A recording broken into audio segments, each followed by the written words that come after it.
perjalanan timnas Indonesia menuju panggung dunia semakin memanas dan penuh dinamika. Di tengah perjuangan mereka untuk menembus Piala Dunia 2026, sejumlah kabar penting muncul dari berbagai aspek, mulai dari keberhasilan dan hambatan di lapangan hingga peluang besar yang bisa mengubah nasib Garuda.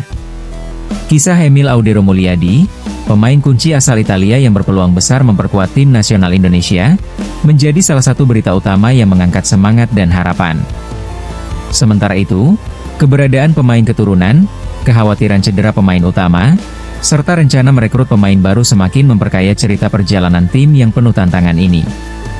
Sebelumnya, perjalanan Palermo di kompetisi Serie A musim ini berakhir dengan kekalahan tipis 0-1 dari Juventus Stabia dalam laga playoff menuju Serie A. Kekalahan ini menandai berakhirnya harapan Palermo untuk promosi tahun ini. Meskipun demikian, dari balik kekalahan itu muncul kabar baik yang sangat dinantikan oleh publik sepak bola Indonesia. Emil Audero, yang selama ini menjadi pilar utama di bawah Mister Palermo, memiliki peluang besar untuk bergabung dengan skuad Garuda lebih awal. Keputusan ini bisa menjadi langkah strategis bagi timnas Indonesia, mengingat mereka akan menghadapi dua laga penting di bulan Juni nanti, melawan Cina dan Jepang, yang akan menentukan langkah mereka ke babak berikutnya kualifikasi Piala Dunia 2026. Kebijakan terkait jadwal menjadi salah satu kendala utama sebelumnya. Emil Audero seharusnya bergabung dengan tim nasional Indonesia untuk menghadapi Cina pada 5 Juni 2025. Namun, kehadirannya sempat diragukan karena jadwal playoff Serie A yang berada berdekatan. Jika Palermo melaju ke final playoff pada 29 Mei dan 1 Juni, Emil harus memilih antara memperkuat klub atau membela negara. Jarak waktu yang hanya 4 hari antara final dan laga melawan Cina menyulitkan, apalagi perjalanan dari Italia ke Indonesia yang membutuhkan waktu cukup lama. Kondisi ini sempat membuat harapan Emil untuk tampil bersama Garuda menjadi tidak pasti.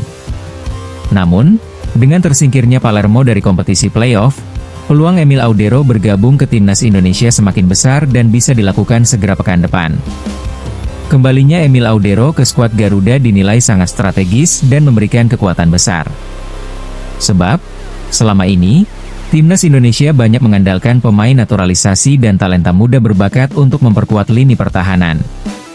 Kehadiran Emil diharapkan mampu menambah kedalaman dan kualitas penjaga gawang yang selama ini menjadi salah satu kelemahan tim. Apalagi, absennya Martin Pesikan akibat akumulasi kartu membuat posisi penjaga gawang menjadi sangat penting untuk segera diisi oleh pemain yang berpengalaman dan mampu menjaga stabilitas di bawah Mister. Media Cina, Sohu, turut menyoroti kekuatan dan potensi timnas Indonesia yang semakin berkembang. Mereka menyebut skuad Garuda sebagai tentara besi, karena keberadaan para pemain naturalisasi yang memiliki kualitas individu jauh di atas pemain lokal. Sohu menilai, kehadiran pemain naturalisasi ini membuat tim Indonesia tampil seperti dikomandau tentara asing, dengan taktik dan kekuatan yang luar biasa.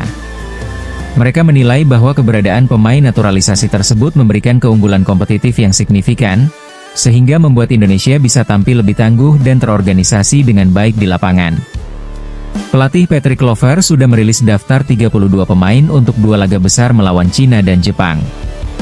Dari daftar tersebut, 19 diantaranya adalah hasil dari proses naturalisasi, sementara 10 pemain dari daftar itu sebelumnya tidak tampil saat Indonesia menelan kekalahan dari Cina di pertandingan pertama di Chengdu pada Oktober 2024 lalu.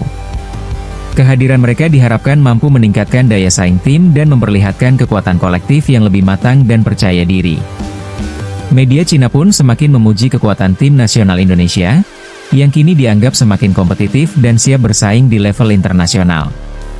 Selain itu, cerita pemain keturunan yang berasal dari Indonesia dan Belanda semakin menarik perhatian. Tijani Reinders, pemain yang memiliki darah Indonesia dari ibunya dan darah Belanda dari ayahnya, menyatakan kebanggaannya terhadap akar budaya dan identitasnya. Dalam wawancara di Milan TV, Tijani mengungkapkan bahwa pengaruh dari kedua budaya itu membentuk dirinya menjadi sosok yang berkarakter dan percaya diri. Ia mengaku sangat bangga terhadap perjuangan dan pencapaian timnas Indonesia, meskipun akhirnya memutuskan untuk membela negara asalnya, Belanda. Keputusan ini didasarkan pada pertimbangan karir dan peluang yang lebih besar di tingkat internasional bersama negeri kincir angin. Meski begitu, adiknya, Eliano Reinders, yang juga memiliki darah Indonesia, sudah memulai debutnya bersama Garuda dan menunjukkan minat besar untuk membela tanah air. Namun, di tengah optimisme, muncul kekhawatiran terkait kondisi salah satu pemain kunci, Maze Hilgers.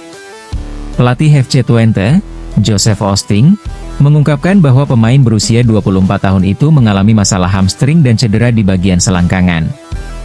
Ia hanya mampu tampil selama satu babak di laga melawan Ajax Amsterdam sebelum akhirnya harus ditarik keluar. Cedera ini menimbulkan kekhawatiran besar karena 2 pekan lagi, Indonesia akan menghadapi 2 pertandingan penting melawan Cina dan Jepang di babak kualifikasi Piala Dunia. Keduanya adalah laga krusial yang bisa menentukan langkah Garuda ke tahap berikutnya dan memastikan langkah mereka ke panggung dunia. Kabar baik datang dari rencana PSSI untuk menambah kekuatan skuad dengan pemain keturunan baru, Tristan.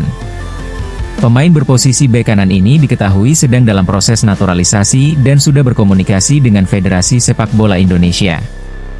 Media Belanda, Football Premier, melaporkan bahwa PSSI tengah menjalin komunikasi dengan klub Tristan di PC Zwolle.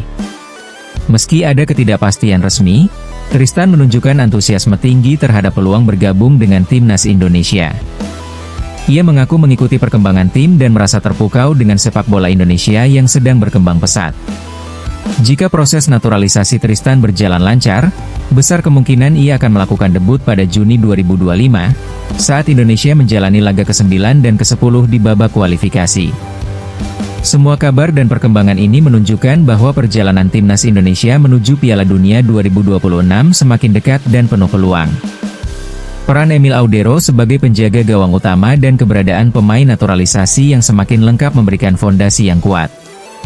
Ditambah lagi, potensi pemain keturunan seperti Eliano dan Tristan memberikan harapan besar untuk memperkuat skuad Garuda di masa depan.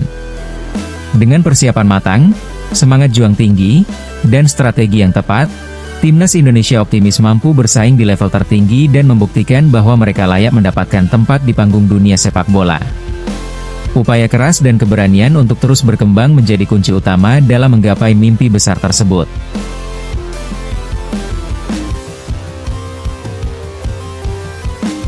Elkan jaminan comeback, Diaspora baru akui diskusi dengan PSSI, terobosan timnas usai 4 pemain cedera. Di ujung setiap impian besar yang dimiliki oleh masyarakat Indonesia, seringkali terdapat jalan yang penuh tantangan dan rintangan. Barangkali hal inilah yang sedang dihadapi oleh skuad Merah Putih, tim nasional sepak bola Indonesia yang tengah berupaya untuk meraih mimpinya tampil di panggung Piala Dunia. Berbagai kendala datang bertubi-tubi, bukan hanya dari lawan di lapangan, tetapi juga dari dalam skuad Garuda itu sendiri. Cedera yang menyerang para pemain seakan datang bagaikan badai yang tidak mengenal waktu. Beberapa nama, termasuk Kevin Dix, Ragnar Oratmangun, James, hingga Shine Patinama, sedang menghadapi masalah kebugaran, sehingga mereka terpaksa harus menyaksikan perjuangan tim dari pinggir lapangan. Dampaknya, beberapa di antara mereka dipastikan tidak bisa tampil pada laga di bulan Juni mendatang. Namun, meskipun dihadapkan pada kondisi yang kurang ideal, tim pelatih tidak tinggal diam. Mereka berusaha keras untuk memastikan bahwa semangat skuad Garuda tetap terjaga meski harus bertempur dengan beberapa pemain yang cedera. PSSI sebagai induk organisasi tidak kalah aktif, mencari solusi di setiap peluang yang ada. Munculnya Elkan Bagot sebagai kandidat pengganti yang menjanjikan menjadi salah satu langkah strategis. Elkan yang merupakan pemain belakang dari klub Blackpool kini kembali mendapatkan kepercayaan di level klub, dan kehadirannya sangat diharapkan bisa menggantikan posisi pemain yang mengalami cedera. Selain Elkan, sebuah kabar menarik juga datang dari seorang striker muda berbakat keturunan Indonesia, Dean Zeberg. Dia mengaku telah berkomunikasi dengan pihak PSSI dan menyatakan kesiapannya untuk bergabung dengan tim nasional. Mari kita bersama-sama mengupas situasi yang tengah berlangsung dalam tim Garuda, termasuk kabar baik dan tantangan yang dihadapi bersamaan dengan jadwal FIFA Matchday di bulan Juni. Saat ini, badai cedera memang tengah menerpa timnas Indonesia. Beberapa pemain yang berkiprah di liga-liga luar negeri seperti James, Ragnar Oratmangun, Shine Patinama, dan Kevin Dix, mengalami cedera serius. Di antara nama-nama tersebut, kondisi Kevin Dix menjadi fokus perhatian utama publik. Laporan dari media Denmark menyatakan bahwa Kapten FC Copenhagen ini harus menepi dalam waktu yang cukup lama, dan ada kekhawatiran ia tidak akan bisa kembali bermain hingga akhir musim 2024 hingga 2025. Hal ini tentu merupakan kehilangan besar baik untuk timnas Indonesia maupun klubnya. Cedera yang dialami Kevin bukanlah cedera ringan, ia mengalami masalah pada bagian paha yang didapat saat bermain di Liga Denmark pada tanggal 13 April, saat melawan tim rival, Brøndby. Dalam pertandingan itu, Kevin hanya mampu tampil selama 23 menit sebelum dipaksa keluar. FC Copenhagen sendiri harus merasakan pahitnya kekalahan 1-2 di kandang sendiri. Kejadian ini pun sangat krusial, terutama mengingat Kevin sedang berada di ambang untuk bergabung dengan Borussia Mönchengladbach di Bundesliga pada akhir musim nanti. Sayangnya, saat ini justru tidak ada kepastian terkait dengan masa pemulihannya. Hal ini membuat tim pelatih harus segera menyiapkan strategi alternatif guna menggantikan peran Kevin dalam skuad. Walaupun dalam keadaan yang sulit, Kevin masih menunjukkan semangat yang tak pudar. Pemain berusia 28 tahun ini tetap berharap dan berdoa agar masih mendapatkan kesempatan untuk memperkuat tim, meski hanya sebentar sebelum musim ini berakhir. Saya sangat sedih mendengar berita ini. Saya benar-benar tidak ingin kenangan indah saya di FC Copenhagen berakhir dengan cara seperti ini. Saya tetap berharap ini bukanlah akhir dari segalanya, tulis Kevin dalam sebuah unggahan di akun X-nya. Di sisi lain, nasib serupa juga dialami oleh Shine Patinama, yang kembali hadir di skuad Kasuben menjelang laga melawan Patro Essen pada tanggal 19 April. Namun, sayangnya kehadirannya tidak terdaftar baik di starting 11 maupun di bangku cadangan. Absennya Shine disebabkan oleh cedera pada sesi latihan menjelang laga penting tersebut. Berdasarkan laporan resmi dari pihak klub, cedera yang dialami Shine ternyata cukup serius dan memaksanya untuk menutup musim lebih awal. Ini jelas menjadi pukulan berat bagi klubnya yang sedang berjuang untuk tetap berada di zona 10 besar klasemen Liga Belgia, dan juga bagi timnas Indonesia yang memerlukan semua kekuatan di saat-saat seperti ini. Di lain tempat, kabar mengenai kondisi Dean James tampaknya lebih optimis. Bek muda berbakat yang tengah bersinar bersama Go Ahead Eagles di Belanda, mengalami cedera hamstring saat berlaga di Divisi C. Kehilangannya di final KNVB Cup jelas membuatnya kecewa. Namun, berita baiknya, Dean diperkirakan akan kembali pulih dalam waktu dekat dan sudah mulai terlihat tanda-tanda pemulihan yang positif. Di sisi lain, masalah juga muncul dari lini depan tim, di mana Ragnar Oratmangun kabarnya mengalami gangguan kesehatan berupa infeksi virus. Ini mengakibatkan Ragnar absen dalam beberapa pertandingan yang sangat krusial bagi tim yang sedang berjuang di papan klasemen. Menghadapi sejumlah kesehatan yang tidak menentu ini, PSSI dan tim pelatih timnas Indonesia tentu tidak tinggal diam. Mereka segera melakukan langkah-langkah taktis dengan memanggil kembali Elkan Bagot yang baru saja sembuh dari cederanya. Penampilannya yang konsisten di klub menjadi angin segar bagi tim. Saat ini, Elkan telah tampil sebanyak 15 kali bersama Blackpool dan mendapatkan kepercayaan yang semakin besar dari pelatih klub. Ini tentunya memberikan harapan bagi PSSI dan timnas Indonesia demi menjaga kekuatan pasukan Garuda. Selanjutnya, sang pelatih Patrick Kluivert juga mempertimbangkan untuk memanggil pemain-pemain lain, termasuk Pascal Struijk yang bermain di Leeds United. Pascal adalah seorang bek fleksibel yang juga memiliki kemampuan menyerang yang mirip dengan Kevin Dix. Dengan kontribusinya yang signifikan di Leeds, di mana ia membantu tim tersebut lolos ke Premier League, keberadaan Pascal juga akan memberikan kebaruan terhadap skuad Garuda. Menariknya, berita gembira juga datang dari pemain keturunan Indonesia lainnya. Dean Seberg, yang masih berusia 23 tahun dan merupakan seorang striker murni, mengaku telah dihubungi oleh PSSI. Hal ini diungkapkan oleh sumber terpercaya dalam sebuah video, di mana Dean menjelaskan komunikasi yang terjalin dengan staf PSSI mengenai potensi perjalanan karirnya di timnas Indonesia. Dean, yang lahir di Zolder, Belanda, memiliki keturunan Indonesia dari pihak kakeknya, dan saat ini sedang menunjukkan performa yang menjanjikan di VVV Venlo dan telah diperoleh oleh FC Dordrecht. Secara keseluruhan, perjalanan tim Garuda menjelang pertandingan penting di bulan Juni ini penuh dengan tantangan dan harapan. Meskipun badai cedera menerpa tim, semangat juang dan keberanian semua pemain harus terus dijaga. PSSI dan tim pelatih harus bisa cerdas dalam mengambil keputusan untuk memaksimalkan potensi yang ada dan menciptakan sebuah tim yang siap menghadapi segala rintangan demi menggapai impian menuju Piala Dunia.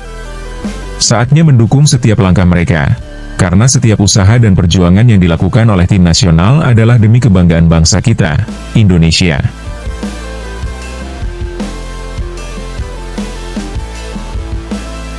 Kabar duka kembali datang. Jelang pertandingan melawan timnas Cina, timnas Indonesia hadapi kendala cedera dan beberapa pemain terinfeksi virus. Jelang pertandingan krusial melawan tim nasional, timnas Cina, kabar kurang baik menghampiri lapangan sepak bola Indonesia. 3 pemain andalan timnas Indonesia saat ini mengalami cedera serius serta 1 lainnya terkonfirmasi terinfeksi virus. Situasi ini tentunya menciptakan kekhawatiran di kalangan pendukung setia tim Garuda. Pertandingan antara timnas Indonesia melawan timnas Cina merupakan bagian dari matchday ke-9 grup C dalam putaran ketiga kualifikasi Piala Dunia 2026 zona Asia.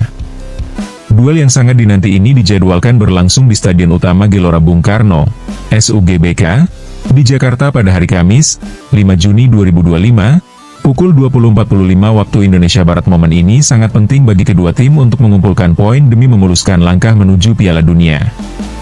Informasi terbaru mengenai keadaan tim cukup membuat para penggemar resah. 2 pemain tengah mengalami cedera yang cukup serius dan 1 pemain lainnya harus berjuang melawan infeksi virus.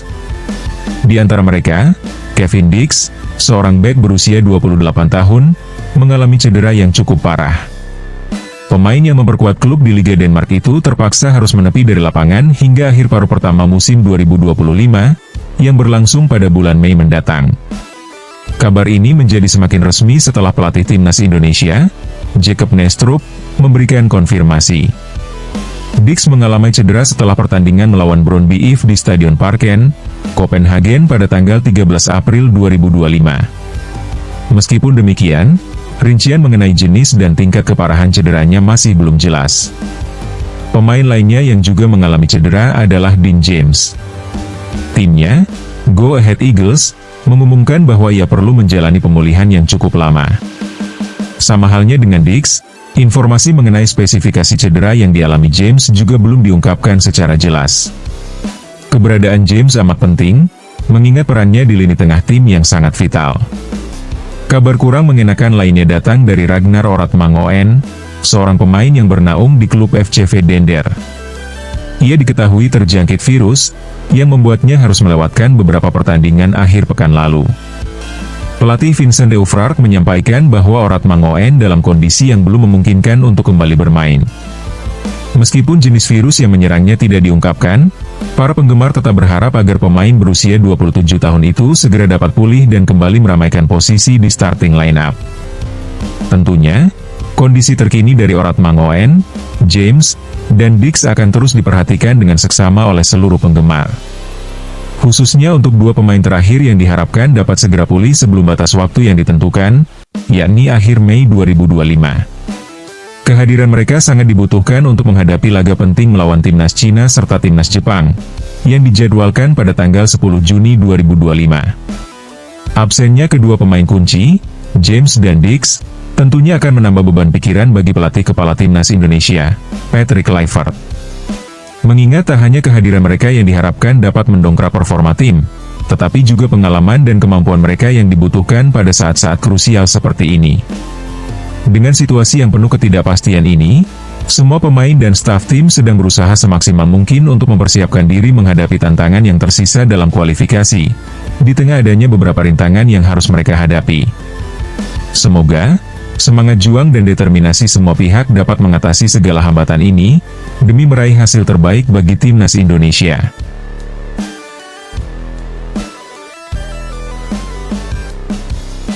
Kabar bahagia.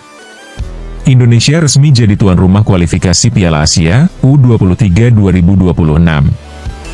Indonesia kini memiliki kesempatan yang cukup besar untuk menjadi salah satu tuan rumah penyelenggara kualifikasi Piala Asia U23 yang akan diadakan pada tahun 2026.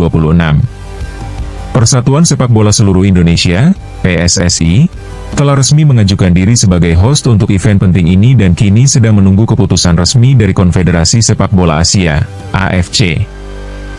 Kualifikasi Piala Asia U23 2026 dijadwalkan berlangsung antara tanggal 1 hingga 9 September mendatang. Pada kesempatan ini, AFC berencana untuk menunjuk tuan rumah bagi sekitar 11 grup yang akan berpartisipasi dalam kompetisi tersebut. Menurut rencana, pengumuman terkait penunjukan tuan rumah kualifikasi Piala Asia U23 2026 akan dilakukan oleh AFC pada akhir bulan April ini. Sementara itu, proses pengundian untuk fase grup diperkirakan akan dilaksanakan pada bulan Juni. Yang menarik, dalam pengajuan ini, PSSI tidak memilih Stadion Utama Gelora Bung Karno, SUGBK, sebagai lokasi penyelenggaraan kualifikasi Piala Asia U23 2026. Keputusan tersebut tampak menarik, mengingat stadion tersebut sebelumnya dipilih untuk menjadi tuan rumah Piala AFF U23 2025. Sebagai alternatif, PSSI memilih Gelora Delta Sidoarjo sebagai venue untuk kualifikasi tersebut. Gelora Delta Sidoarjo, yang merupakan kandang dari klub sepak bola Deltras FC, telah menjalani berbagai perbaikan dan renovasi, sehingga kini memiliki fasilitas yang memadai untuk menyelenggarakan pertandingan di level internasional. Selain itu, stadion ini memiliki catatan sejarah yang cukup menggembirakan bagi tim nasional Indonesia. Gelora Delta Sidoarjo pernah menjadi saksi bisu saat timnas Indonesia meraih sukses besar dengan menjuarai Piala AFF U19 pada tahun 2013, serta Piala AFF U16 di tahun 2018. Dukungan dari para penggemar sepak bola di daerah ini juga sangat mengesankan dan selalu memberikan semangat bagi tim. Kualifikasi Piala Asia U23 2026 dirasa sangat penting untuk Indonesia. Tim yang saat ini dilatih oleh Gerald van den Burg diharapkan dapat memenuhi harapan masyarakat dengan berhasil lolos ke putaran final. PSSI, sebagai induk organisasi sepak bola, sangat ingin agar prestasi yang dicapai oleh generasi sebelumnya dapat terulang kembali, di mana mereka berhasil melaju hingga ke babak semifinal pada edisi sebelumnya. Tidak hanya fokus pada kualifikasi Piala Asia U23, PSSI juga aktif dalam usaha menjadi tuan rumah untuk berbagai event lainnya yang tidak kalah prestisius. Beberapa di antaranya adalah Piala AFF U16 Putri yang direncanakan akan berlangsung pada tahun 2025, serta kualifikasi Piala Asia U17 Putri pada tahun 2026. Proses bidding untuk event-event tersebut telah diajukan oleh PSSI, menunjukkan komitmen mereka untuk semakin mengembangkan sepak bola di Indonesia, khususnya di kalangan usia muda. Pengajuan PSSI untuk menjadi tuan rumah tidak hanya menunjukkan niat baik dalam mempromosikan sepak bola di Indonesia, tetapi juga merupakan upaya untuk memperkuat infrastruktur olahraga dan meningkatkan pengalaman kompetisi bagi para pemain muda. Ada harapan besar agar kualifikasi Piala Asia U23 dapat berjalan sukses dan memberikan dampak positif bagi perkembangan sepak bola, terutama di kelompok usia muda. Dengan segala persiapan yang sedang dilakukan dan berhasilnya PSSI dalam banyak hal, diharapkan masyarakat Indonesia dapat memberikan dukungan penuh untuk para pemain dan tim secara keseluruhan. Kesempatan ini bukan hanya tentang pertandingan, tetapi juga tentang pembinaan generasi baru pemain sepak bola Indonesia yang akan membawa nama negara di kancah internasional. Ketika AFC mengumumkan hasil dari pengajuan tuan rumah di akhir bulan April dan proses pengundian dilaksanakan di bulan Juni, semua mata akan tertuju pada PSSI dan upaya mereka untuk membawa kembali prestasi timnas Indonesia ke jalur yang lebih baik. Bagi seluruh penggemar sepak bola di tanah air, momentum ini adalah kesempatan untuk bersatu dan memberikan dukungan terbaik demi kemajuan sepak bola Indonesia.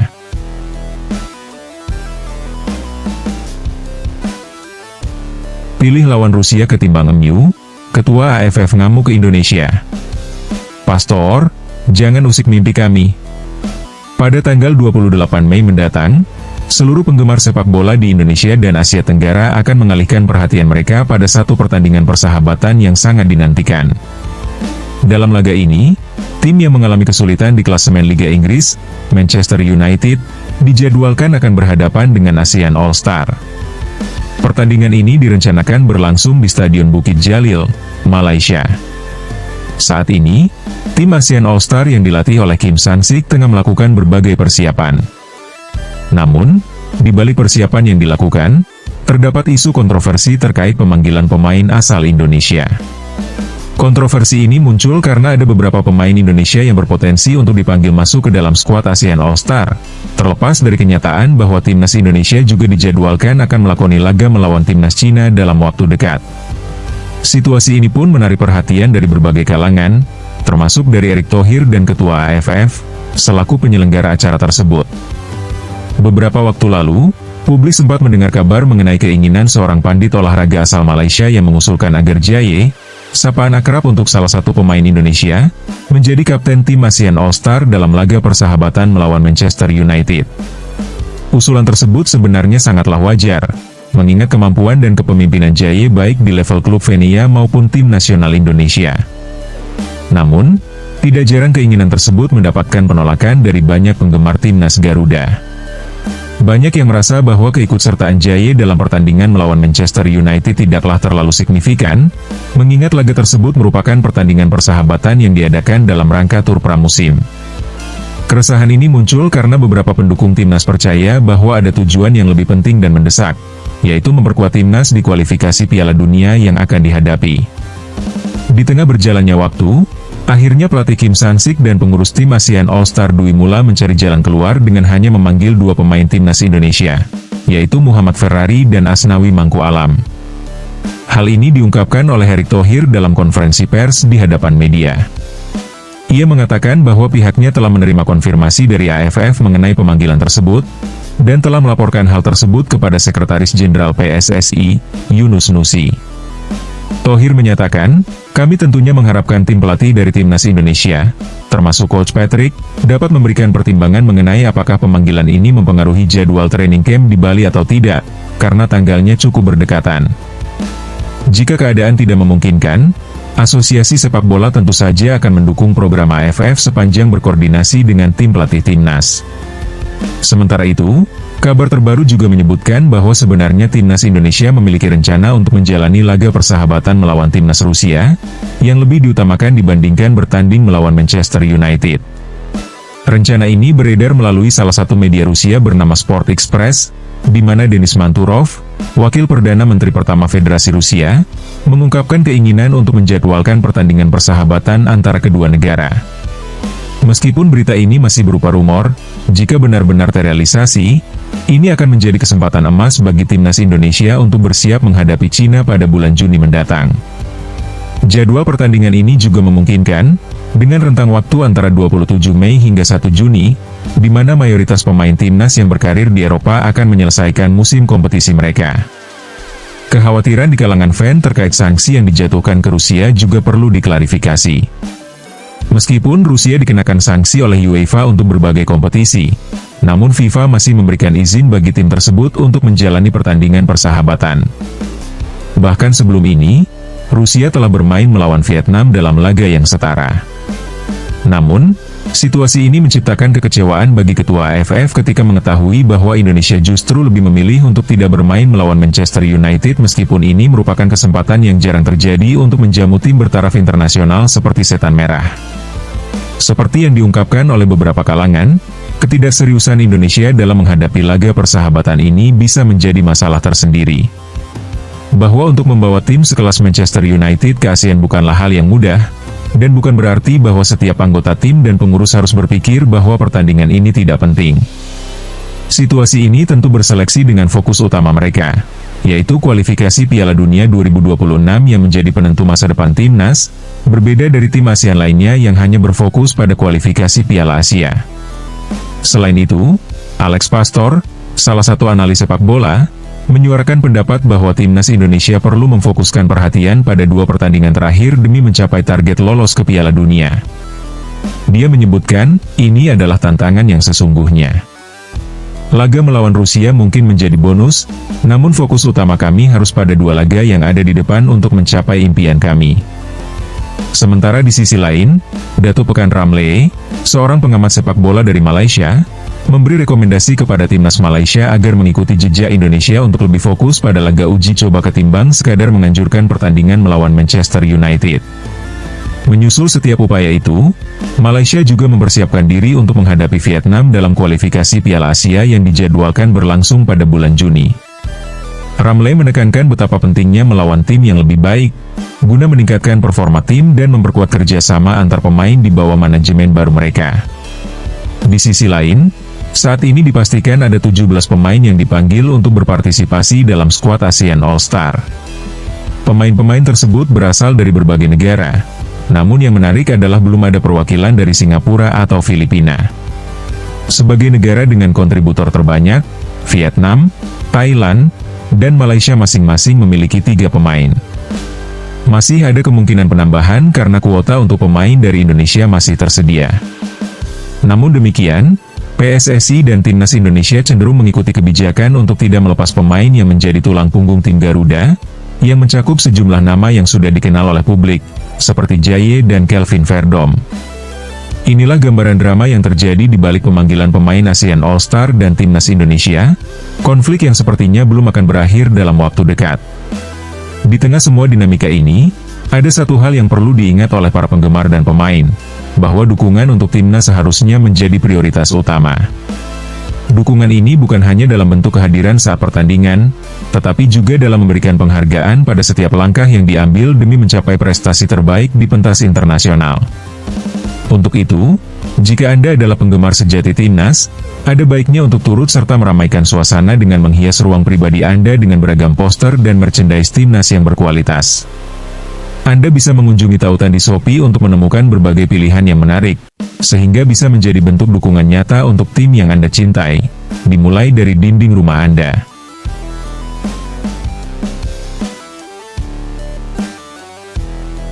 Selangor FC jadikan Eliano sebagai pemain termahal di Malaysia. Nasib Struijk dipertanyakan fans. Dalam kancah sepak bola yang kian kompetitif, muncul nama Elano Randers yang kini tengah menjadi sorotan setelah berhasil menarik perhatian sejumlah klub, termasuk dari Malaysia. Elano, yang kini bermain untuk PS Zwolle, telah menunjukkan performa yang cukup menjanjikan, membuat banyak klub, terutama dari luar negeri, kepincut untuk memboyongnya. Dengan situasi yang berjalan demikian, kita berpeluang untuk menyaksikan perjalanan karirnya di masa depan dengan penuh antusiasme. Mari kita telaah lebih dalam mengenai situasi terkini dan peluang yang ada. Kabar yang kurang baik datang dari salah satu pemain sepak bola andalan timnas Indonesia, Kevin Dick, yang saat ini terjerat dalam nasib sial di FC Copenhagen. Setelah tampil sebagai starter dalam pertandingan melawan Broma Podjkarna pekan lalu, Kevin Dick harus mengalami cedera yang serius. Sang bek berusia 28 tahun ini telah berjuang untuk membantu timnya, tetapi situasi yang dihadapinya saat ini cukup memprihatinkan. Kevin Dick menunjukkan kinerja yang cukup baik saat pertandingan dimulai. Ia memberikan ancaman di lini serang melalui tembakan jarak jauh pada menit ke-9. Namun, kebahagiaan itu tidak bertahan lama. Ketika pertandingan berjalan 23 menit, mantan pemain Fiorentina ini mengalami cedera. Dia terlihat kesakitan, memegang paha kanannya, dan terpaksa menerima perawatan yang lebih intensif. Sayangnya, Kevin tidak bisa melanjutkan laga dan harus ditarik keluar oleh pelatih Jacob Nijstrup. Ekspresi wajah Kevin yang menunjukkan ketidaknyamanan membuat banyak orang berspekulasi bahwa cedera yang dialaminya cukup parah. Berita terbaru mengonfirmasi bahwa Kevin Dick akan absen dari sisa musim Liga Denmark, dengan prediksi waktu pemulihan yang bisa mencapai 1,5 bulan. Hal ini tentunya menjadi kerugian bagi FC Copenhagen dan Timnas Indonesia, mengingat musim ini adalah kesempatan terakhirnya di klub tersebut. Saat ini, mari kita doakan agar Kevin Dick segera pulih dan kembali beraksi di lapangan, menguatkan baik klub maupun negara yang sangat membutuhkannya. Dalam kancah sepak bola Indonesia, Erick Thohir, Ketua Umum PSSI, telah mengungkapkan harapannya yang terbuka kepada Patrick Laird dan skuad Timnas Indonesia menjelang laga krusial yang akan dilaksanakan pada bulan Juni mendatang. Timnas Indonesia akan menghadapi dua raksasa Asia, yakni Jepang dan Cina, dalam upaya memastikan tempat mereka di Piala Dunia 2026. Pertahanan yang kuat dan strategi yang matang sangat diperlukan, mengingat hasil dari dua laga ini merupakan penentu untuk langkah skuad Garuda ke fase berikutnya. Erick Thohir menyoroti pentingnya persiapan yang matang. Ia meminta agar para pemain bisa bergabung lebih awal dengan timnas dan melakukan pemusatan latihan yang intensif. Ini bukan tanpa alasan, mengingat kompetisi Liga di Eropa dan Liga 1 akan berakhir pada bulan Mei. Kendati demikian, Thohir menegaskan bahwa permintaannya tidak bersifat memaksakan. Semua keputusan tetap berada di tangan pelatih dan pemain, mengingat mereka juga membutuhkan waktu untuk berkumpul dengan keluarga. Sebagai ketua yang bertanggung jawab, Erick Thohir menyiratkan bahwa program pembinaan yang dijalankan oleh PSSI sangatlah profesional dan terencana dengan baik. Keberhasilan program ini diharapkan akan membawa timnas Indonesia mencapai prestasi yang lebih baik di kancah internasional. Di tengah ketidakpastian karirnya, Rafael striker kini sedang mencari klub yang dapat membantunya mengembalikan performanya. Salah satu opsi yang dapat dipertimbangkan adalah bergabung dengan Oxford United, klub yang berkompetisi di Liga Inggris kasta kedua, yang kebetulan dimiliki oleh Erick Thohir. Dalam hal ini, Rafael akan memiliki kesempatan yang lebih baik untuk beradaptasi, mengingat ada pula beberapa pemain timnas Indonesia lainnya, seperti Ular Romney dan Marcelino Ferdinand, yang merupakan bagian dari klub tersebut. Di samping Oxford, pilihan lainnya adalah Persija Jakarta, yang merupakan salah satu klub besar di Liga 1 Indonesia. Mengingat Persija saat ini membutuhkan tambahan striker karena hanya memiliki dua penyerang murni dalam skuad, yakni Gustavo Almeida dan Marco Simic, karir Rafael striker dapat berlanjut dengan lebih baik di klub tersebut melalui kerjasama dan kolaborasi yang lebih solid. Alternatif terakhir adalah kembali ke klub lamanya, ADO Den Haag, di Liga Belanda. Di sana, Rafael striker pernah menjadi andalan di lini serang untuk kelompok umur sebelum melangkah ke Brest. Banyak yang berharap, keputusan apapun yang diambil Rafael akan memberikan dampak positif pada karir sepak bolanya dan membantu memperkuat tim yang dia bela. Dalam dunia sepak bola yang dinamis, baik Elano Reinders, Kevin Dick, Erick Thohir, maupun Rafael striker, semua memiliki cerita dan tantangan masing-masing. Munculnya situasi yang berbeda-beda harus dilihat sebagai bagian dari perjalanan karir seorang atlet. Dalam hal ini, dukungan dari fans, tim, dan semua stakeholder akan sangat penting. Mari kita terus memantau perkembangan mereka, sambil berharap yang terbaik untuk masa depan sepak bola Indonesia.